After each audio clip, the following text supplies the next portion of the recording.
Hello दोस्तों, कैसे हैं। उम्मीद करता हूँ सारे दोस्त खैरियत से होंगे। आज हम इस वीडियो में जानेंगे अगर हमें कोई सी भी गाड़ी को डायग्नोसिस करना है एक्सेंट्री द्वारा तो किस तरह से हम कर सकते हैं, बिल्कुल सिंपल तरीके से। ये सवाल किया था हमारे भाई ने बहुत ही दिन पहले, तो इस टॉपिक में मुझे टाइम नहीं मिला। जब भी टाइम मिला तो मैंने वीडियो बना दिया। इस वीडियो में आप जानेंगे अगर एक्सेंट्री आपने लिया हुआ है और आप उसको चलाना नहीं जानते हैं, अगर इस वीडियो को आप देखेंगे तो इंशाल्लाह आपको समझ आ जाएगा आप किस तरह से जो है एक्सेंट्री को यूज कर सकते हैं। ये सिर्फ एक पार्ट रहेगा आपका। गाड़ी आने के सबसे पहले आपने ड्राइवर से या जो भी है उसका मालिक, उससे आपने पूछना है कि गाड़ी में क्या प्रॉब्लम है, किसके रिलेटेड आपने चेक करना। फिर उसी के हिसाब से आप गाड़ी को चेक करेंगे। उससे एक आपको आइडिया मिलेगा कि आपने गाड़ी में क्या काम करना है। क्योंकि ये जो है मैसेज कमेंट किया था जो कि स्क्रीन के ऊपर मैंने डाल दिया है। मेरे भाई अगर वीडियो को देख रहे होंगे तो खुद उनको पता चल रहा होगा कि ये जो है हमने कमेंट किया होता है। और भी इस तरह के आप कमेंट करें, इंशाल्लाह वीडियो जो है जब भी टाइम मिलेगा।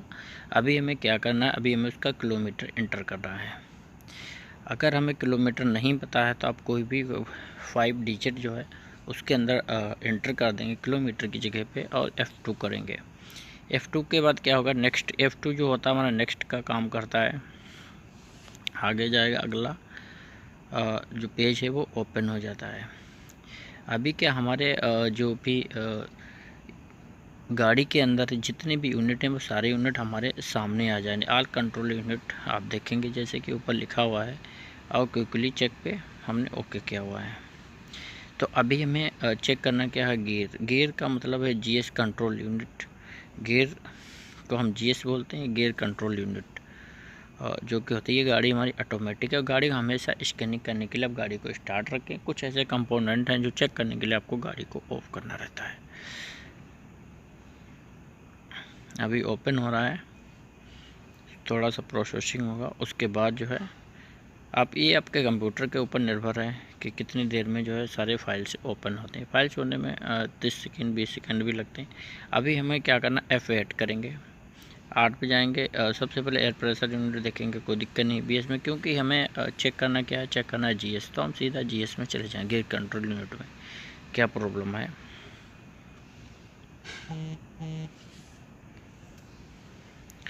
आप देखेंगे जैसे कि FR में भी ये गियर का एरर आ रहा है, गियर सिलेक्टर का, जो कि करंट है। नहीं, करंट का मतलब ये होता है कि वो ख़राब है, बिल्कुल ख़त्म है, या तो उसके वायरिंग का प्रॉब्लम है या वो खुद ही ख़राब है।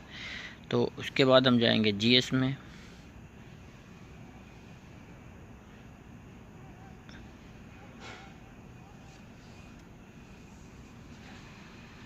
ये देखेंगे ये जो हमारा FR है, ड्राइवर कंट्रोल यूनिट, इसके अंदर जो है ऑटोमेटिक मैनुअल बटन, जो ऑटोमेटिक मैनुअल बटन रहता है ना, उसमें दिक्कत है। तो हमें क्या करना पड़ेगा, हमें FR में जाना पड़ेगा। क्यों, अगर हमें कोई बताता है कि जैसे गियर में, तो आज ऐसा नहीं कि आपने GS में देखना, GS भी चेक करना है, MR भी चेक करना है, FR भी चेक करना है, यानी तीनों यूनिट आपने चेक करना है। इससे क्या होगा, आपका एक्सपीरियंस बढ़ेगा और पता चलेगा कि इस तरह से दिक्कतें कहाँ कहाँ से हो सकती हैं। क्योंकि ये जो हमारी वायरिंग होती है नई गाड़ियों में, इसमें एक नेटवर्किंग सिप है जिसको बोलते हैं केन बस सिस्टम। केन की थ्रू वायरिंग होती है, तो हर सारे कंपोनेंट एक दूसरे से जुड़े हुए होते हैं। तो अभी हम FR में जाएंगे। FR में थोड़ा सा रीसेट होगा। रीसेट होने के बाद हमें पता, अभी देखेंगे आप करंट में, पहले करंट था, अभी करंट नो कोड बता रहा है, यानी रीसेट होने के बाद वो कोड ऑटोमेटिक गायब हो रहा है। तो गाड़ी में क्या प्रॉब्लम होती है, इसके लिए हमें क्या करना होता है, एक हमें अपने एक्सपीरियंस के हिसाब से काम करना होता है। आप यहाँ हेल्प में जाएंगे, हेल्प में जाके बाद वायरिंग डायग्राम में आप यहाँ से जो भी आपको वायरिंग डायग्राम चाहिए वो सर्च कर सकते हैं गियर के रिलेटेड। यहाँ पे आपको सारे वायरिंग डायग्राम मिल जाएंगे। अभी हमें देखना नहीं है, वीडियो बनाने के लिए हमने जो है ओपन किया हुआ है।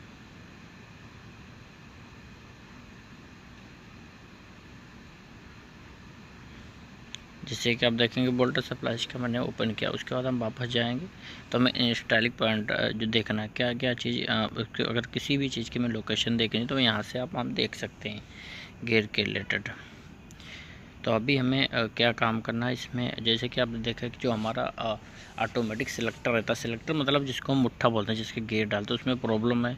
तो अभी हम क्या करेंगे, इसको चेंज करने के लिए चेंज करने की कोशिश करेंगे और नया डालेंगे। चेक करेंगे क्या प्रॉब्लम है, वायरिंग में प्रॉब्लम है या गियर में। जैसा कि मैंने चेक कर लिया तो वायरिंग में कोई भी प्रॉब्लम नहीं है। तो हमने क्या किया, ये मुट्ठा जो है जिसको गैस सिलेक्टर बोलते हैं उसको मैंने चेंज किया। अभी आप देखेंगे यहाँ पे तो वायरिंग का निशान आ रहा है गाड़ी स्टार्ट करने के बाद। अभी जो भी प्रॉब्लम सामने आए आप उसको चेंज कर दें, इंशाल्लाह जो है गाड़ी हमारी सही हो गई है। उसके बाद गाड़ी को हम रीसेट करेंगे। रीसेट करने के बाद गाड़ी को हम चेक करेंगे, इंशाल्लाह बाद में हमारी ओके। कोई भी गाड़ी है अगर आप स्कैन करते काम बहुत ही ज़्यादा सरल। आप देखें जैसे कि FR में अभी कोई भी एरर कोड नहीं है, ना ही GS में है। इस तरह से अगर आपकी गाड़ी में भी कोई दिक्कत आती है तो आप इस तरह से जो है डायग्नोसिस कर सकते हैं। उम्मीद करता हूँ वीडियो से आपको बहुत कुछ सीखने को मिलेगा। इंशाल्लाह इसी तरह के हम वीडियो लाते रहेंगे। ये उसका वायरिंग डायग्राम है।